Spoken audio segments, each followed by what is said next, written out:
देख रहे हैं आज तक। मैं हूं आपके साथ नवजोत रंधावा। सुबह सुबह में आपका स्वागत है। टीआरपी घोटाले में रिपब्लिक टीवी का एक एक झूठ पकड़ा जा रहा है। पुलिस ने रिपब्लिक टीवी के सीएफओ को समन भेजकर आज पूछताछ के लिए बुलाया है और उधर मामले में पकड़े गए चारों आरोपियों को कोर्ट ने 13 अक्टूबर तक पुलिस रिमांड में भेज दिया है। बीएआरसी ने जो अपनी एनालिटिकल रिपोर्ट सबमिट की है उसमें जो नाम सामने आया है वो है रिपब्लिक टेलीविजन का, जिसमें के सस्पिशन स्ट्रेंथ टीआरपी के देखे गए। मुंबई के पुलिस कमिश्नर परमबीर सिंह ने सारे खेल का खुलासा कर दिया। साफ कर दिया कि रिपब्लिक टीवी किस तरह टीआरपी चोरी कर रहा था। बीएआरसी ने जो अपनी एनालिटिकल रिपोर्ट सबमिट की है उसमें जो नाम सामने आया है वो है रिपब्लिक टेलीविजन का, जिसमें के सस्पिशन स्ट्रेंथ टीआरपी के देखे गए। हमने ऐसे कस्टमर्स जिनको अप्रोच किया गया था, मैनिपुलेट किया गया था, जब उनको बुला के उनसे पूछताछ करी तो उन्होंने एडमिट किया कि उनको पैसा दिया गया था ये विशेष चैनल को ऑपरेट करने के लिए। रिपब्लिक टीवी की टीआरपी चोरी रंगे हाथ पकड़ी गई तो चैनल बिलबिला उठा। पहले तो चैनल की तरफ से सफाई आई, फिर पुलिस कमिश्नर के खिलाफ मानहानि के मुकदमे की गीदड़ भभकी दी गई। यही नहीं, रिपब्लिक ने अपना नाम फंसता देखकर इंडिया टुडे टीवी का नाम घसीटने की शुरुआत कर दी। रात में ही मुंबई पुलिस ने साफ किया कि इंडिया टुडे के खिलाफ कोई सबूत नहीं है। एफआईआर में क्या दिखाई दिया गया और इन्वेस्टिगेशन से आपको क्या पता चला? ऐसा है, एफआईआर में इंडिया टुडे चैनल का नाम लिया गया है, लेकिन उस एक्यूज को जब हमने इंट्रोगेट किया तब उसने इंडिया टुडे का नाम ना लेते हुए रिपब्लिक टीवी, फक्त मराठी और बॉक्स सिनेमा ऐसे 3 चैनल्स का नाम लिया। 3 चैनल्स के खिलाफ एविडेंस बरामद हुए हैं। इंडिया टुडे या कोई और चैनल के खिलाफ भी अगर एविडेंस मिलता है तो इन्वेस्टिगेशन उस हिसाब से आगे जाएगा। यानी आप कह रहे हैं अब तक आपको इंडिया टुडे चैनल के खिलाफ कोई एविडेंस नहीं मिला, हालांकि उनका नाम एफआईआर में लिया गया था। जो एविडेंस आपको मिला वो ये 3 चैनल है, रिपब्लिक और 2 चैनल, इसलिए सीपी साहब ने इन 3 चैनलों का जिक्र किया। एग्जैक्टली, अभी तक ये 3 चैनल्स के खिलाफ एविडेंसेस मिला है। रिपब्लिक टीवी ने इस बीच एक और फर्जीवाड़ा किया। तेजल सोलंकी नाम की एक दर्शक का नाम लेकर रिपब्लिक ने ये झूठ फैलाया कि उसे इंडिया टुडे ने फोन किया था। तेजल सामने आई और रिपब्लिक के सफेद झूठ की पोल खोली। आपने जो स्टेटमेंट दिया है उसके अनुसार, उस स्टेटमेंट के अनुसार इंडिया टुडे आप देखते हो, उसके लिए आपको पैसे मिले हैं, ऐसा आपने स्टेटमेंट दिया था कभी? नहीं, कभी भी नहीं दिया है। और आप इंडिया टुडे देखते भी नहीं? नहीं, मेरे चैनल मेरे टीवी में आता ही नहीं, क्योंकि वो जो बैलेंस में भरवाती हूँ उसमें इंडिया टुडे जैसी कोई चैनल आती ही नहीं है। मुंबई पुलिस ने रिपब्लिक टीवी के सीएफओ को पूछताछ के लिए समन भेजा है। साथ ही देश की 2 बड़ी एड एजेंसी लिंटास और मेडिसन को भी समन भेजा गया। मुंबई पुलिस पूछताछ करेगी सारे एडवर्टीजमेंट्स जो रिपब्लिक टीवी, बॉक्स सिनेमा और फक्त मराठी को मिले थे, इनके बारे में, और कितना रेवेन्यू इन एडवर्टीजमेंट्स के तहत मिला है वो पता लगाने की कोशिश की जाएगी। मुंबई पुलिस कमिश्नर ने ये साफ बताया था कि जो भी एडवर्टीजमेंट्स इन चैनल्स को मिले हैं, इस तरीके से टीआरपी में फेरबदल करने के बाद, टीआरपी को रिग करने के बाद वो प्रोसीड्स ऑफ क्राइम माने जाएंगे और इसीलिए मेडिसन और लिंटास के अफसरों को बुलाया गया है और उनसे उन सारे एडवर्टीजमेंट जो इन चैनलों को मिले थे उनसे पूछताछ की जाएगी, उनसे सारी डिटेल्स ली जाएगी। उधर टीआरपी स्कैम के चारों आरोपियों को मुंबई पुलिस ने कोर्ट में पेश किया, जहां से पुलिस को इन आरोपियों की 4 दिन की रिमांड मिल गई। अब पुलिस इनसे पूछताछ करेगी, फिर होगा टीआरपी चोरी के पूरे खेल का पर्दाफाश। विद्या के साथ दिव्येश सिंह, मुंबई, आज तक। फिलहाल यहाँ रुकेंगे एक ब्रेक के लिए। आज तक पर खबरों का सिलसिला लगातार जारी है, देखते रहिए आज तक। तो गुलाबी ठंड ने दस्तक दे दी है। बारिश का मौसम बीत चुका है, लेकिन बेमौसम की बारिश अब भी कहर बरपा रही है। हम आपको 2 शहरों की तस्वीरें दिखा रहे हैं जहां पर बारिश ने जिंदगी मुश्किल कर दी है। औरंगाबाद और हैदराबाद में बारिश के बाद सड़कों पर तालाब जैसा मंजर है औरंगाबाद में तो शहर में पानी भर गया है और उधर हैदराबाद की बात करें, तस्वीरें आपके सामने हैं। हालात किस कदर खराब हो गए वो भी इन तस्वीरों में देखिए। सड़कों पर कई फीट तक पानी जमा है। फिलहाल यहां रुकेंगे एक ब्रेक के लिए। आज तक पर खबरों का सिलसिला लगातार जारी है, देखते रहिए आज तक। आप देख रहे हैं आज तक, मैं हूं आपके साथ नवजोत रंधावा। सुबह सुबह में आपका स्वागत है। राजस्थान में दिल दहलाने वाली वारदात सामने आई। राजस्थान के करौली में दबंगों ने एक पुजारी को जलाकर मार डाला। दबंगों ने पुजारी के ऊपर पहले पेट्रोल छिड़का, फिर आग लगा दी। जयपुर के सवाई माधोसिंह अस्पताल में पुजारी की मौत हो गई और इसी के बाद से राजस्थान में सियासी कोहराम मच गया। पुलिस ने हत्या के मुख्य आरोपी को गिरफ्तार कर लिया है, लेकिन सियासत अब इस पूरे मामले में लगातार गरमाई हुई है। खुद मुख्यमंत्री अशोक गहलोत भले ही ये कह रहे हैं कि दोषियों को बख्शा नहीं जाएगा, बावजूद इसके परिजनों का सीधे तौर पर कहना है कि अंतिम संस्कार नहीं होगा जब तक इंसाफ नहीं मिलता। राजस्थान में पुजारी के साथ बर्बरता।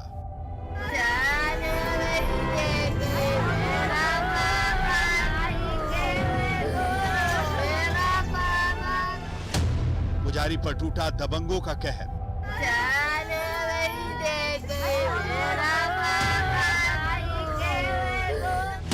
पुजारी पर पेट्रोल छिड़ककर आग लगा दी।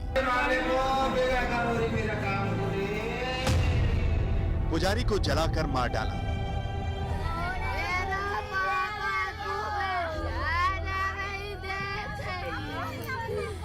ये चीखें सुनकर किसी पत्थर दिल का कलेजा पीट गया।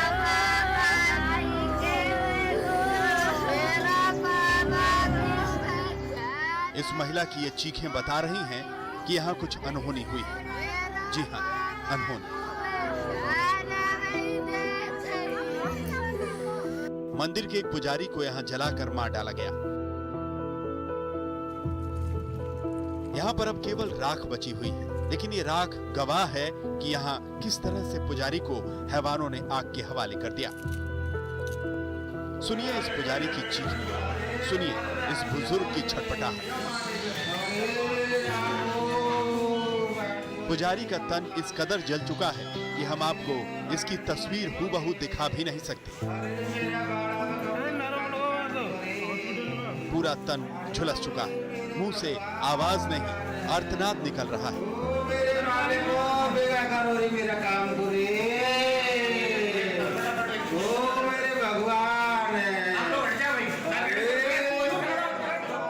ये मामला राजस्थान के करौली जिले के सपोटरा इलाके के पूकना गांव का है, जहां दबंगों ने एक जमीन पर कब्जा करने के लिए बाबूलाल वैष्णव नाम के एक पुजारी को जिंदा ही आग के हवाले कर दिया। पुजारी का कसूर महज इतना था कि उसने दबंगों के जमीन कब्जाने का विरोध किया था। पुजारी को बुरी तरह झुलसी हालत में जयपुर के सवाई मानसिंह अस्पताल में भर्ती करवाया गया, जहां पुजारी की मौत हो गई। पुजारी को जिंदा जलाने की खबर पूरे राजस्थान में जंगल की आग की तरह फैल गई।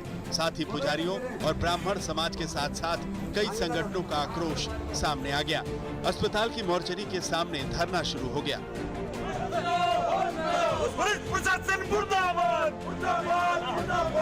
करौली में पुजारी बाबूलाल वैष्णव की बर्बरता से इस हत्या की खबर आई तो इस पर पुलिस प्रशासन के होश उड़ गए। पुलिस ने एफएसएल की टीम मौके पर बुलाई। मृतक पुजारी के परिजनों ने इस मामले में सपोटरा थाने में 6 लोगों के खिलाफ नामजद रिपोर्ट दर्ज कराई। इसके बाद करौली के एसपी मृदुल कछवाहा ने एसआईटी का गठन कर दिया, जिसने घटना के मुख्य आरोपी कैलाश मीणा को गुरुवार रात ही गिरफ्तार कर लिया। प्रकरण का मुख्य आरोपी कैलाश मीणा जो है उसे पुलिस की टीम ने गिरफ्तार कर लिया है। कल देर रात्रि में उसे डिटेन कर लिया गया है और आगामी जो है 6 टीमें हमारी वर्तमान में लगातार फील्ड में काम कर रही हैं और बाकी जो बचे हुए आरोपी हैं उनको भी जल्दी हम गिरफ्तार करेंगे। पुजारी को पेट्रोल छिड़क कर मार डालने की खबर सुनकर बीजेपी नेता और पूर्व मंत्री राज्यवर्धन सिंह राठौर भी पुजारी के गाँव पहुंचे। राजस्थान के अंदर आज कोई भी सुरक्षित नहीं है, न बच्चे, न महिलाएं, न पुजारी, न ही पुलिस का मनोबल गिरता जा रहा है। जो सरकार 5 सितारा होटल में रहकर महीनों तक रहती है वो सिर्फ अपना बचाव कर सकती है, जनता का नहीं। और राजस्थान के जो मुख्यमंत्री है जिन्होंने खुद किसी के लिए ये शब्द इस्तेमाल करे थे कि नकारा और निकम्मा, आज राजस्थान की कांग्रेस सरकार को इन शब्दों पर आत्मचिंतन की जरूरत है। बीजेपी कार्यकर्ताओं ने एसपी को ज्ञापन सौंपकर अधिकारियों की गिरफ्तारी के साथ साथ पीड़ित परिवार को 50 लाख रुपए का मुआवजा देने की मांग की है। बुजुर्ग पुजारी की जलाकर हत्या की खबर से राजस्थान सरकार के भी हाथ पांव फूले हुए हैं। सरकार कह रही है कि पुजारी के परिजनों को सुरक्षा दी जाएगी, साथ ही आरोपियों को बख्शा नहीं जाएगा। पहले 360 में हुई, लेकिन फिर जब उसकी डेट हो गई तो 302 में कन्वर्ट कर दिया गया है, आईपीसी की धारा 302 में। और पुलिस द्वारा सुरक्षा का पीड़ित परिवार को आश्वासन और पूरी व्यवस्था की गई है। और जो मुलजिम है जिससे उनका पहले से विवाद था, उसको कैलाश मीना नामक व्यक्ति है, उसको गिरफ्तार कर लिया। एक बुजुर्ग पुजारी को जलाकर हत्या का ये मामला तूल पकड़ चुका है। उधर गांव में मातम का माहौल है। पुजारी के परिवार वालों का रो रो कर बुरा हाल है। मामला दबंगों से जुड़ा है, कोई कुछ भी कहने के लिए तैयार नहीं। करौली से गोपाल लाल माली के साथ शरद कुमार, जयपुर, आज तक। हाथरस का सच सामने लाने के लिए एसआईटी ने स्पेशल 40 की एक लिस्ट तैयार की है, यानी कि गांव के वो 40 लोग जो कि कहीं ना कहीं इस घटना से जुड़े हुए हैं, 14 सितंबर पर मौका वारदात के आसपास मौजूद थे। अब उनसे सवाल जवाब, अब उनसे पूछताछ हो रही है। एसआईटी ने पुलिस की लापरवाही को लेकर भी सवालों की एक लिस्ट तैयार कर ली है। ये लोग, इन लोगों ने पहले से साजिश रची होगी।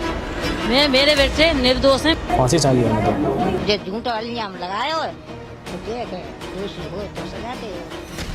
हाथरस कांड में इंसाफ दिलाएंगे स्पेशल 40। 40 चाबियों से खुलेगा हाथरस के राज का ताला।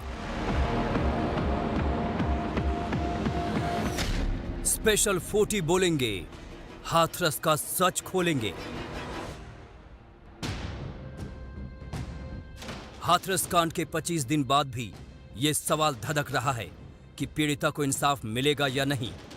उस इंसाफ के लिए ये जानना जरूरी है कि 14 सितंबर का सारा सच सामने आए। उस सच को सामने लाने का दारोमदार पीड़िता के गांव के स्पेशल 40 पर टिका है।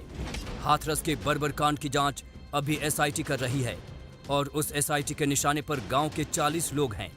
एसआईटी ने 40 लोगों की लिस्ट बनाकर उन सबको पूछताछ के लिए तलब किया है। 200 मीटर की दूरी पर वो जगह मौजूद है जहां पर पीड़िता के शव को जलाया गया था। और यहीं से ये आप जो देख रहे हैं ये ट्यूबवेल है। ट्यूबवेल पर कुछ लोग मौजूद थे उस दिन, इनसे भी पूछताछ के लिए एसआईटी ने यहां से बुलाया है। और ये गांव का वो हिस्सा है जो किनारे का हिस्सा पड़ता है। यहां पर भी लोगों से जो यहां घरों में मौजूद थे उनको भी पूछताछ के लिए बुलाया गया है। आखिर कौन है उस स्पेशल 40 में जिनकी जुबान खुलेगी और हाथरस कांड के कई उलझे राज खुलकर सामने आएंगे। एसआईटी ने इसमें उन लोगों को बुलाया है जो उस दिन खेतों में काम कर रहे थे। साथ ही ट्यूबवेल पर भी काम करने वाले लोगों को बुलाया है। उन लोगों को भी इसमें शामिल किया गया है जिनका घर खेत से सटा है। दोनों परिवारों को जानने वाले लोगों को भी बुलाया गया है।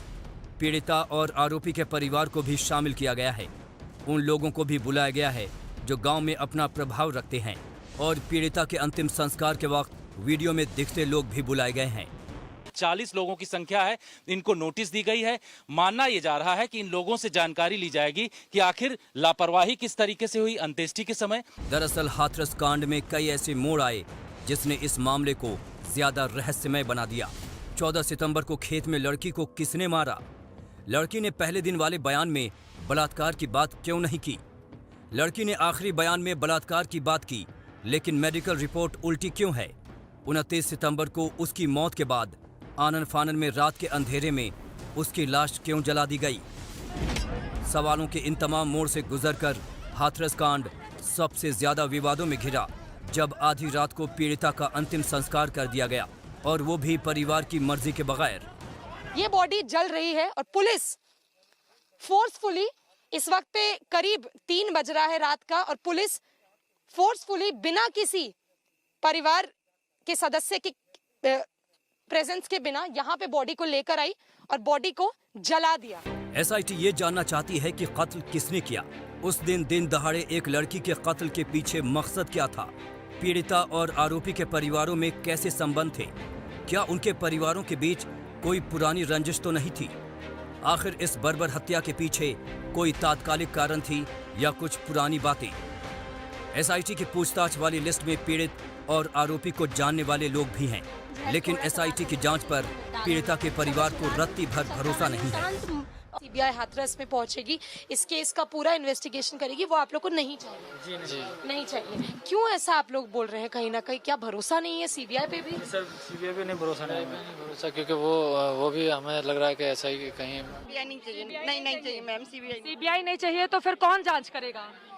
कैसे जांच आगे बढ़ेगी फिर बताइए? ये मुझे नहीं पता मैम, सीबीआई जांच नहीं चाहिए हम लोगों को। सीबीआई जांच नहीं चाहिए। सुप्रीम कोर्ट में हमारे जज के जरिए से फैसला, सुप्रीम कोर्ट के जज करें, सुप्रीम कोर्ट के जज करें, उनकी निगरानी में रह के ये फैसला होना चाहिए। इसमें सबसे ज्यादा जो महत्वपूर्ण भूमिका निभाएंगे वो दो तरीके के सबूत होंगे। एक तो प्रत्यक्षदर्शी जो कि कोरोबोरेट कर सके, जो कि उसके बीच में संबंध स्थापित कर सके कि हाँ ये सबूत मिला है, इसके विषय पे बिना पर यही बात सच होगी। दूसरा इलेक्ट्रॉनिक एविडेंस, जो कि अभी तक की सिर्फ संदीप और संदीप के साथ पीड़ित लड़की के भाई के नंबर पर बातचीत जो होनी हुई है, वो एक चीज स्थापित हुई है और उसमें साफ तौर पर समझ में आता है कि इन लोगों के बीच में कम्युनिकेशन था।